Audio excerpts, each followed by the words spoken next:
Buenos días, Dios le bendiga. Gracias por escuchar este mensaje. Para compartir de esta nueva serie también que estamos encontrando en la palabra de Dios con respecto de los cuatro fundamental base prácticamente de la iglesia cuadrangular. Primeramente, que estamos en esta serie tocando el tema de conociendo un Jesús completo.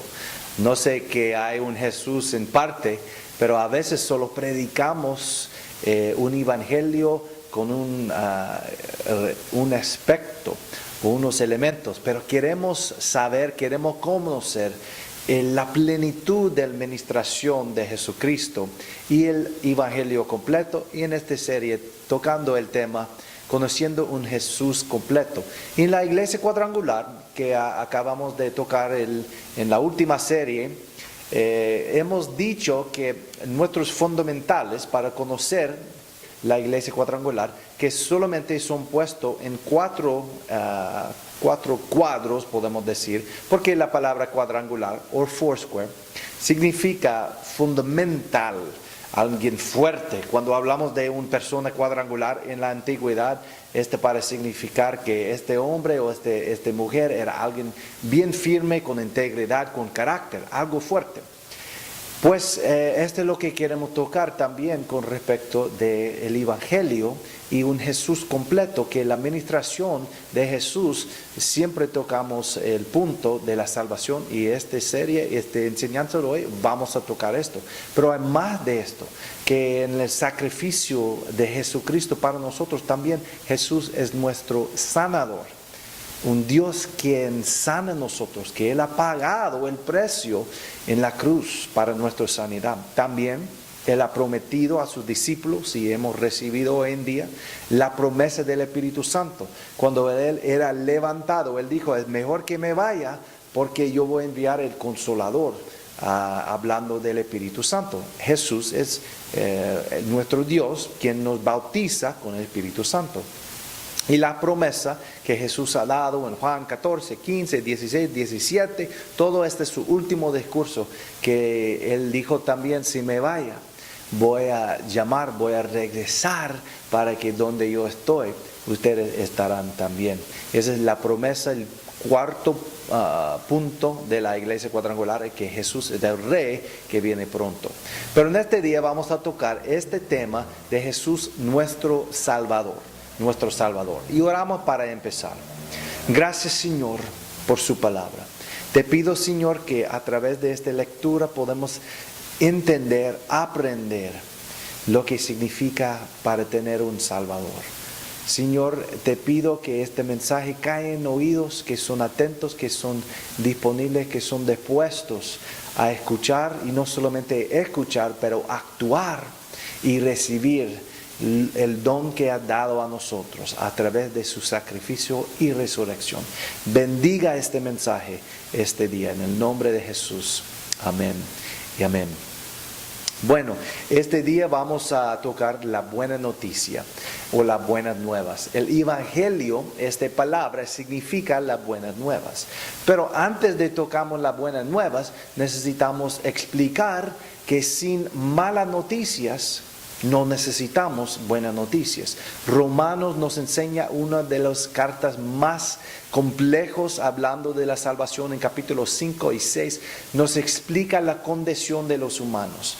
Y Pablo lo que está haciendo en estos primeros capítulos es para enseñarnos que hay malas noticias, que la mala noticia como un diagnóstico, que es que tenemos una enfermedad, y esta enfermedad se llama pecado. Y esta condición, cada humano, al falta de Adán y Eva, quien no nació con este imperfecto en su ADN de pecado. Ellos nacieron, mejor dicho, no nacieron, Dios lo creyeron en el huerto de Edén, sin pecado, sin este imperfecto. Pero ellos pecaron y desde ahí el raíz, el ADN de la condición del pecado ha venido a cada persona, a menos Jesús. Jesús nació solamente de una virgen, de una mujer, sin esta semilla de pecado. Porque Él, siendo Dios, vivió una vida perfecta. Pero cada uno de nosotros tenemos esta condición. Hoy en día cuesta para usar esta palabra pecado, para decir que cualquier cosa que Dios ha puesto mandamientos, hoy en día hay una gran lucha para decir que usted piensa esto, pero yo pienso así. Y si siento bien para mí, es bueno para mí. Pero la condición sigue igual. Aunque muchos dicen que no tiene este pecado, que no tiene que, pues Dios conoce mi corazón, yo no soy malo como ellos, yo soy un poco mejor, yo soy mejor que la demás, no vale. La condición, la mala noticia es que todos nosotros vamos a recibir el pago del pecado, que es la muerte eterna. La muerte eterna significa que en el momento que morimos sin Cristo, sin recibir redención, tenemos una eternidad separado de Dios. Para decir que no tenemos un boleto ya pagado para entrar a los cielos sin recibirlo. Pero lo que vamos a explicar que esa es la mala noticia. La buena noticia es que Jesús sí ya pagó este boleto. Y si no entendemos y recibimos a través de la palabra de Dios, podemos ir y tenemos esto ya pagado. Esta es la buena noticia.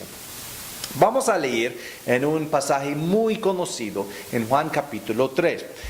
Jesús estaba hablando con uno de los fariseos, uno de los educados, los maestros de Israel, quien ha visto algo diferente en Jesús y él quería saber. Y él vino en noche, bien noche, no sabemos por temor, por la demás, o si solamente porque Jesús no tenía la muchedumbre en la noche, pero él acercó a Jesús para preguntarle. Nicodemo, él preguntó a Jesús de la salvación, de las cosas que estaban enseñando, y Jesús respondió en Juan 3:16, y vamos a empezar en 14.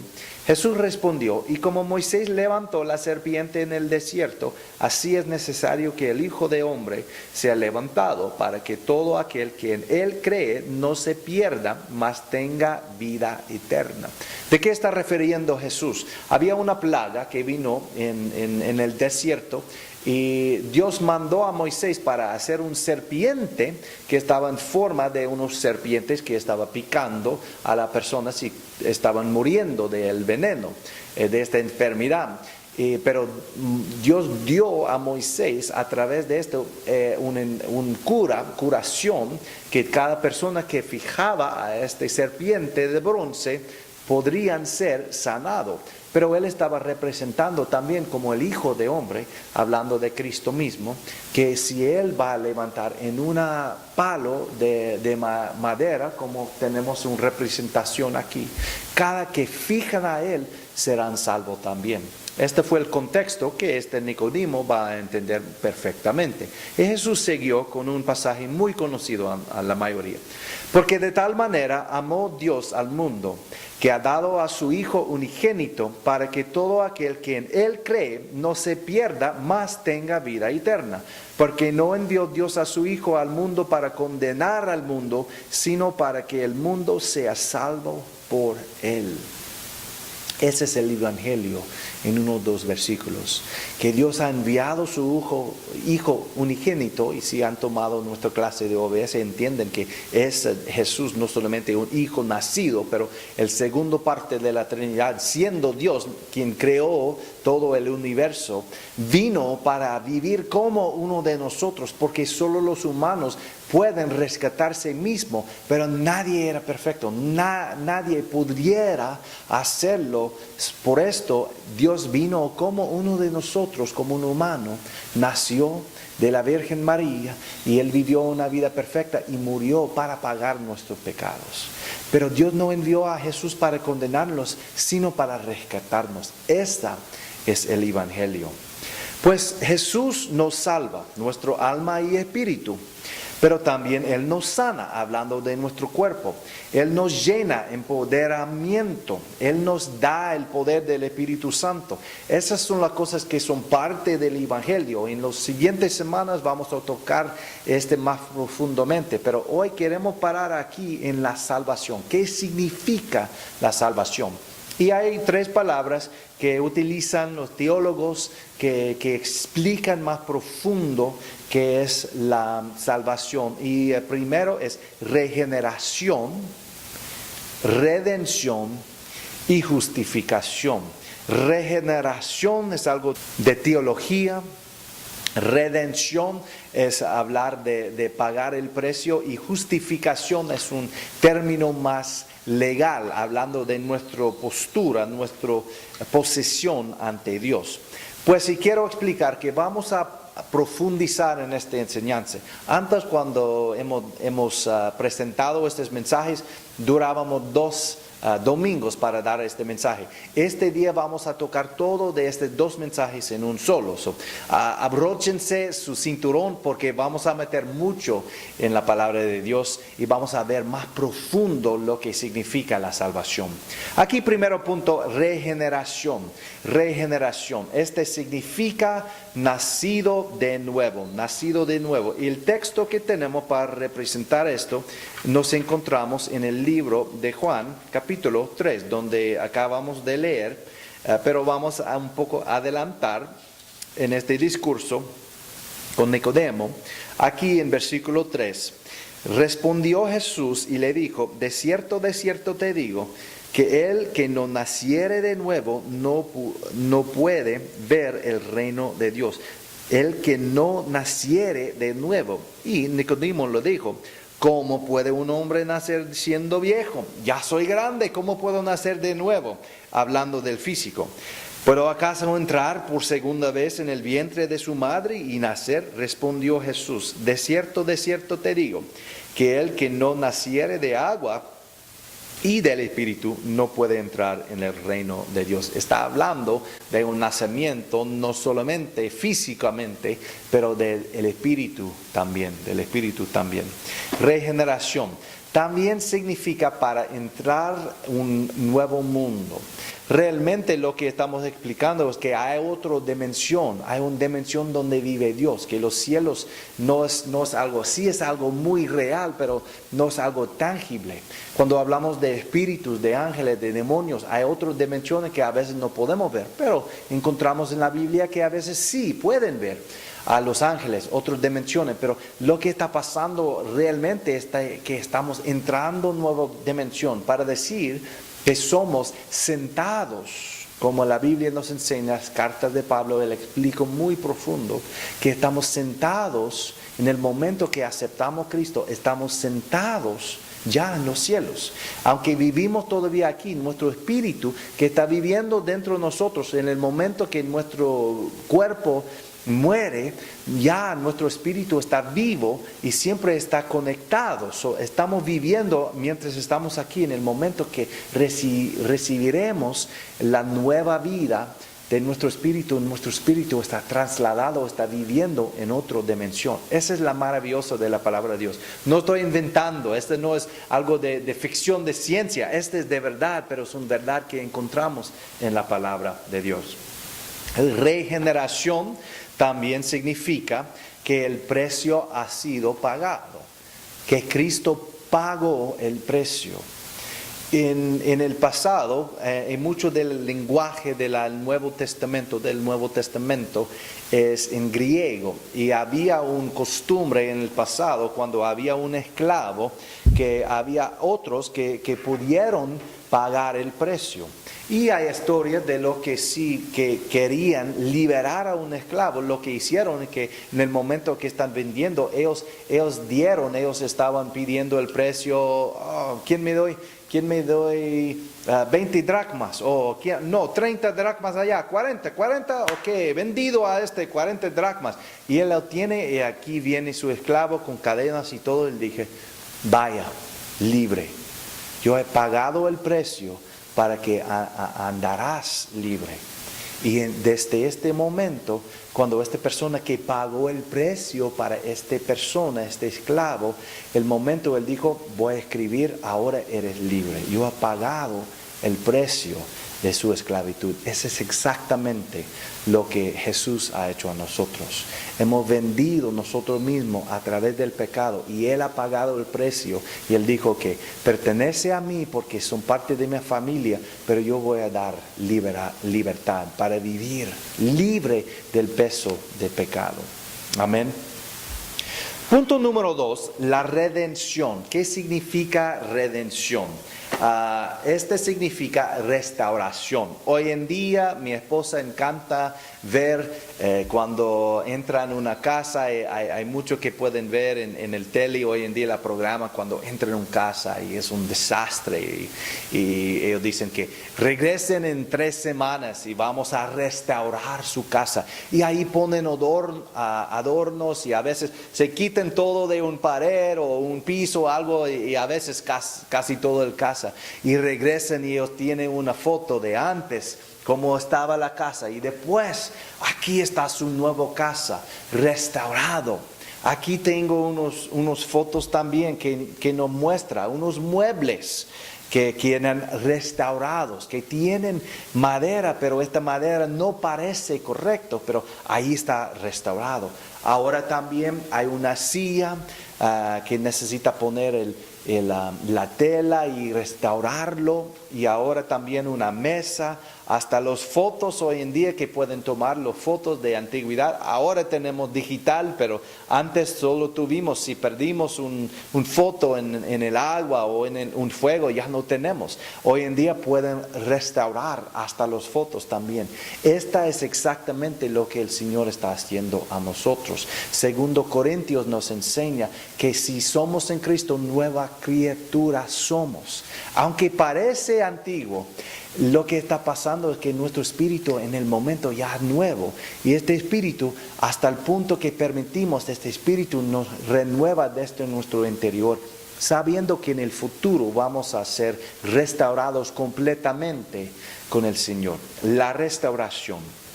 Isaías 43, 18 y 19 nos enseña, pero olvida todo eso. No es nada comparado con lo que voy a hacer, Dios hablando. Pues estoy a punto de hacer algo nuevo. Mira, ya he comenzado. ¿No lo ves? Haré un camino a través del desierto. Crearé ríos en la tierra árida y baldía. Isaías 43. Dios está explicando que no solamente nosotros, y Romanos nos enseña en capítulo 8 que la creación está clamando para esta restauración. Dios está diciendo, yo voy a renovar la raza humana, pero también toda la creación, la tierra y los cielos va a ser nuevo, restaurado, completo. Punto 2 en la redención, que es arreglar algo quebrantado. Ahí fijamos este señor buscando a su vaso, me imagino algo de China, de otro siglo, hace 3, 4 siglos, no sabemos, pero si era roto y no se pueden restaurar, no se pueden poner los pedacitos. Yo recuerdo un pastor explicando de un tiempo cuando él estaba ministrando a una pareja. Él dijo que en el momento yo estaba fijando este matrimonio en lucha y el Señor me dio una visión de ellos para compartir con ellos, que yo he visto que los dos eran vasos rotos de barro, pero lo que yo vi después es que el Señor con sus manos, como solo el Señor puede hacer milagros, estaba tomando los pedazos de los dos y construyendo uno nuevo. A veces, hermanos, eso es lo que pasa. Algunos vienen a Cristo preparados, pero muchos de nosotros, como mi persona, yo estaba en un punto muy bajo de mi vida cuando el Señor me renovó. Yo he aceptado a Cristo cuando tenía 8 años, pero yo pasé un tiempo muy duro cuando tenía 20 y 21 años y el Señor usó este tiempo de quebrantamiento para restaurar mi vida y ponerme nuevamente en Él, arreglar algo quebrantado. El tercer punto, hablamos de la justificación. El tercer punto, con respecto de la justificación, Justificación significa algunas cosas, es más que todo es un término legal, pero en término básico, ¿cómo podemos recibir una nota perfecta? Algunos que son buenos por recibir un 5.5, un 6.0, algo así. Yo, mi persona, con todo mi fracaso, tal vez un 3.5.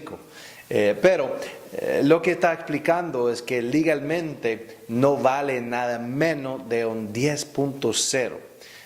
Necesitamos recibir la nota perfecta y ninguno de nosotros podemos alcanzar la nota perfecta. Solamente a través de Jesús. Lo que Dios está diciendo es que yo soy un Dios justo, yo soy un juez justo y yo no puedo permitir que mis reglas cambien, que las reglas universal que he puesto en orden no se pueden cambiar. Pero porque yo soy justo, yo podría recibir un sacrificio, una nota de otra persona. Y Jesús ha entregado esta nota perfecta para todos los que reciben este regalo. Número 2, que es legalmente correcto con Dios.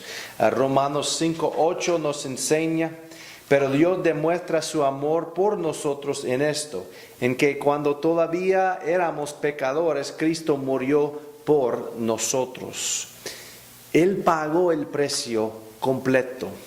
Y esta foto puede mostrar realmente lo que están tratando a través de una religión o a través de sus propias fuerzas, o cuando digamos que pues Dios sabe mi corazón y yo soy mejor que tal persona, yo no soy lo peor, yo trato de hacer mi mejor.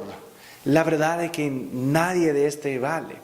El foto puede mostrar aquí que este varón buscando a saltar hasta el otro lado del Gran Cañón que pase allí por Arizona en los Estados Unidos. Bueno, es maravilloso para mostrarlo, pero lo que él realmente está tratando de decir es que si yo hago mis esfuerzos, si yo entreno todos los días, si yo estoy muy preparado, yo voy a correr y voy saltando para alcanzar el otro lado. La verdad es que sí, algunos son más fuertes, algunos sí se pueden brincar o saltar un poco más fuerte que otros. Y un atleta olímpico pueden saltar hasta 5 metros, no sé, y llegando, pero la verdad es que todos van a llegar al fondo, todos van a morir, todos tienen lo mismo fin. Y solo con Cristo podemos alcanzar este vacío dentro de nosotros y la perfección que es donde encontramos la presencia de Dios. Pero si esta es la verdad, ¿por qué? Mi pregunta, ¿por qué no venimos a Cristo? Why don't we come to Jesus? Y yo voy a tocar, hay varias razones. Hemos tocado lo más común que yo he escuchado, que yo estoy tratando de arreglar mi vida antes de venir a Cristo. Y no funciona, no funciona. Pero aquí también muchos no sepan, o hay teologías que son equivocados, sabiendo que tal vez no todos son elegidos, no todos son llamados, Dios no ha escogido a cada persona. Y había teología del calvinismo y otros que tratando de dar una respuesta bíblica, porque no todos aceptan la verdad de este sacrificio de Cristo. Pero bíblicamente es muy plano que la voluntad de Dios es que todos aceptan el Evangelio. Pero ¿por qué la mayoría no? Algunos no han escuchado, pero si no entendemos la voluntad de Dios, vamos a tener un problema. Pues una pregunta que yo quiero tocar, una razón que personas no llegan a Cristo, es porque no sepan si es la voluntad de Dios. Is it the will of God? Y aquí encontramos en Juan capítulo 9 una lección en la voluntad de Dios. Juan capítulo 9, verso 1 y 2. Mientras caminaba, Jesús vio a un hombre que era ciego de nacimiento. Rabí, ¿por qué nació ciego este hombre? Le preguntaron sus discípulos. ¿Fue por sus propios pecados o por los de sus padres? Buena pregunta. En esta temporada los pensamientos eran regularmente, si había una enfermedad, era causado por un pecado o algo era como un castigo de Dios para este hombre o esta mujer. Pero hermanos, si empezamos con la pregunta equivocada, nuestras conclusiones tampoco serán mal. Jesús respondió no a tal pregunta, pero respondió a la suposición bajo de esta pregunta. Y él respondió en versículo 3, no fue por sus pecados, ni tampoco por los de sus padres, contestó Jesús. Nació ciego para que todos vieran el poder de Dios en él. Ahora, nueva pregunta. Porque parece que Jesús está explicando que no nació de tal pecado, pero era para que yo en este momento podría responder a esta enfermedad y dar gloria a Dios.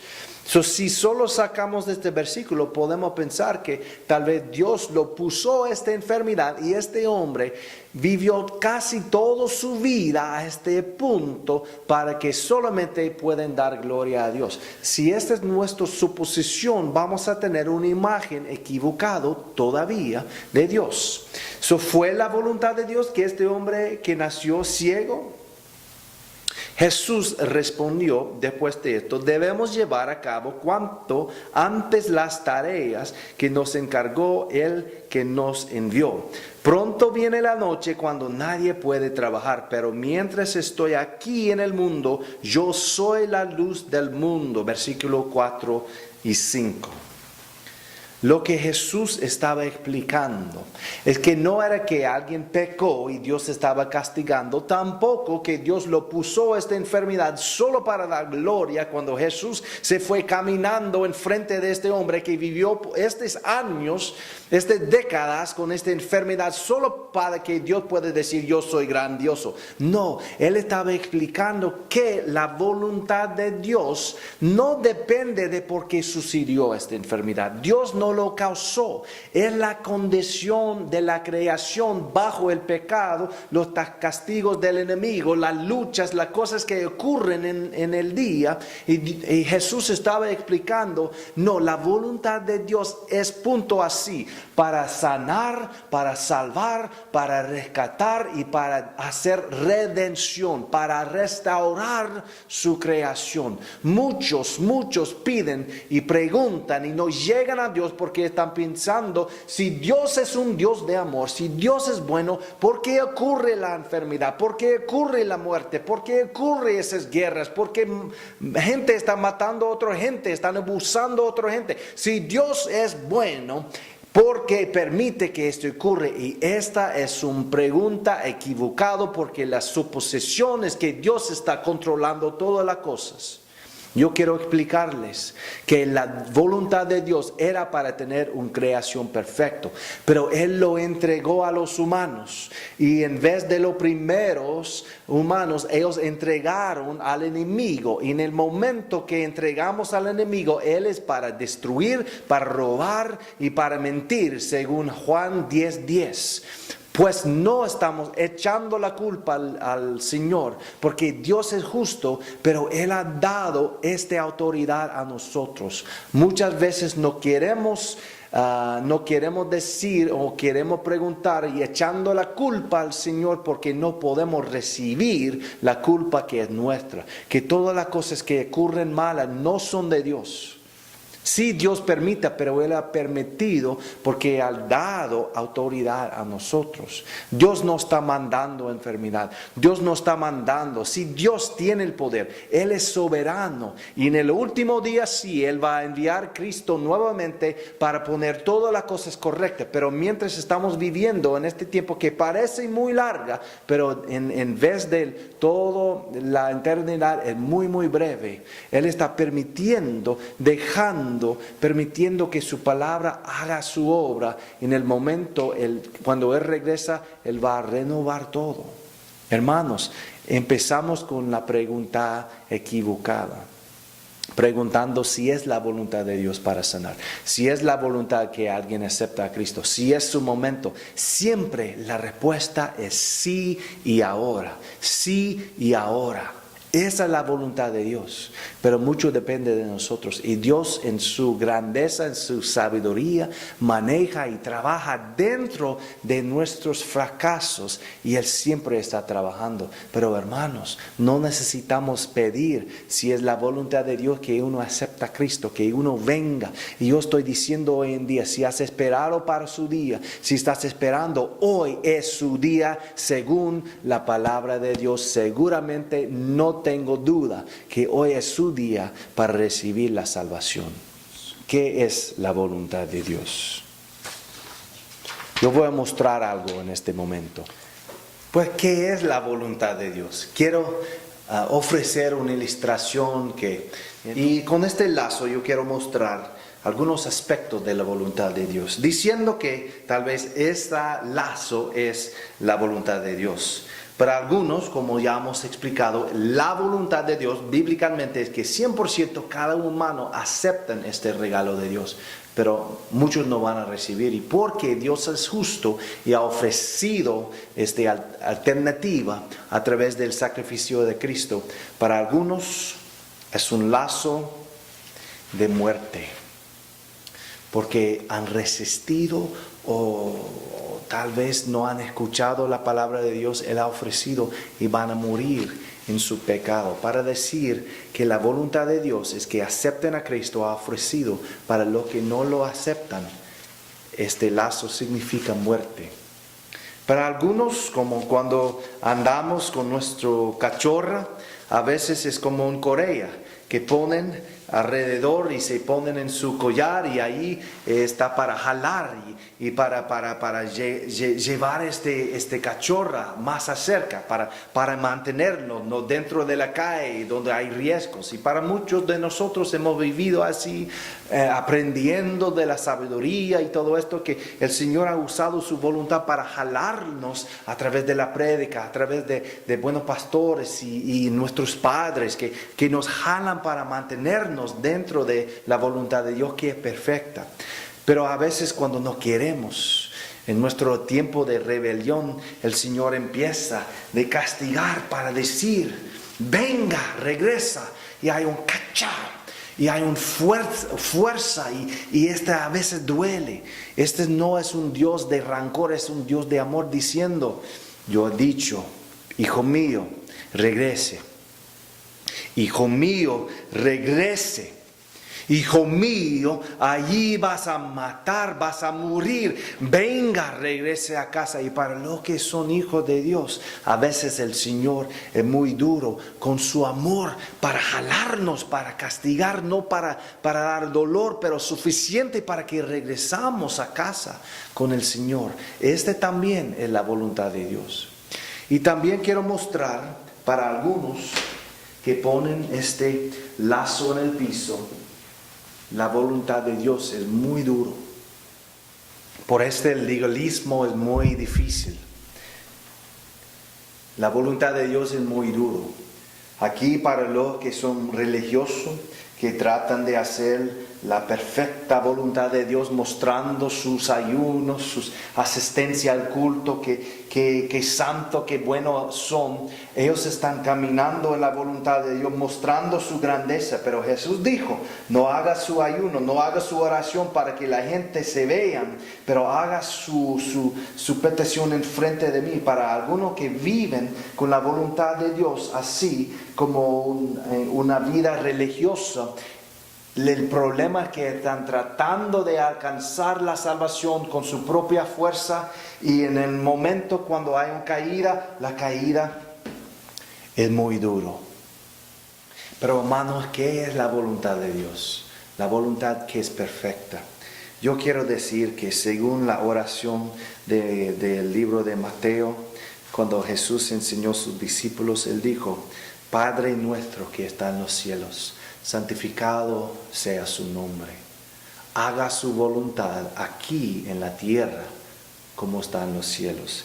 Para mí, hermanos, la voluntad de Dios es algo que con gusto podemos conectar a nosotros mismos y podemos tener esta conexión de la voluntad de Dios, orando, pidiendo, manteniendo a través del Espíritu Santo, jalándolo y tirándolo y conectándolos a los cielos para jalar lo bueno, la salvación, la sanidad, bautismo con el Espíritu Santo, y recibiendo los dones del Espíritu para recibir la mente del Señor. Esto es lo que Jesús estaba explicando según Juan capítulo 9. Él dijo, la voluntad de Dios es para que las condiciones de los cielos, donde no hay lágrimas, donde no hay dolor, donde no hay ningún pecado, las condiciones de los cielos, para que podamos conectarnos y jalar la voluntad de Dios y mantenernos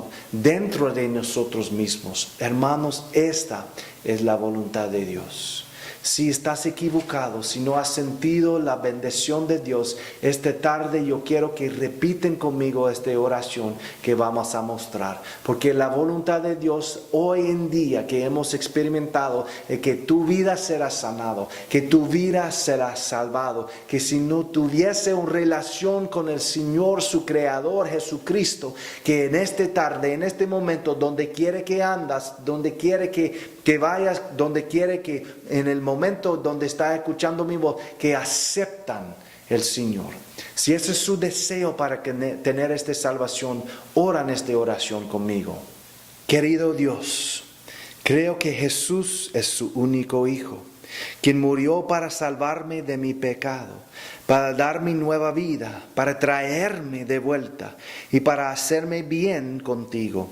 Hoy quiero pedir su perdón por mis pecados. Quiero hacer una vuelta desde mis caminos a los suyos. Quiero recibir su regalo de vida eterna a través de Jesucristo su Hijo. Señor Jesús, entre en mi corazón. Sea mi Señor, ahora y siempre. Amén. Si has hecho esta oración por primera vez, yo quiero agradecerte, yo quiero animarte para seguir adelante. Hay muchos recursos que pueden recibir. Por favor, en este sitio de web, escríbanos, pedir nosotros para orar contigo y por favor, venga para asistir a nuestras reuniones porque esta relación con Jesús que acabo de empezar hoy es el mejor decisión, no solamente hoy y para su vida aquí en esta tierra, pero para la eternidad. Que Dios le bendiga y agradecemos por escuchar este mensaje y queremos animar que esta decisión para seguir Jesucristo es lo mejor que puede hacer. Bendiciones en el nombre de Jesús.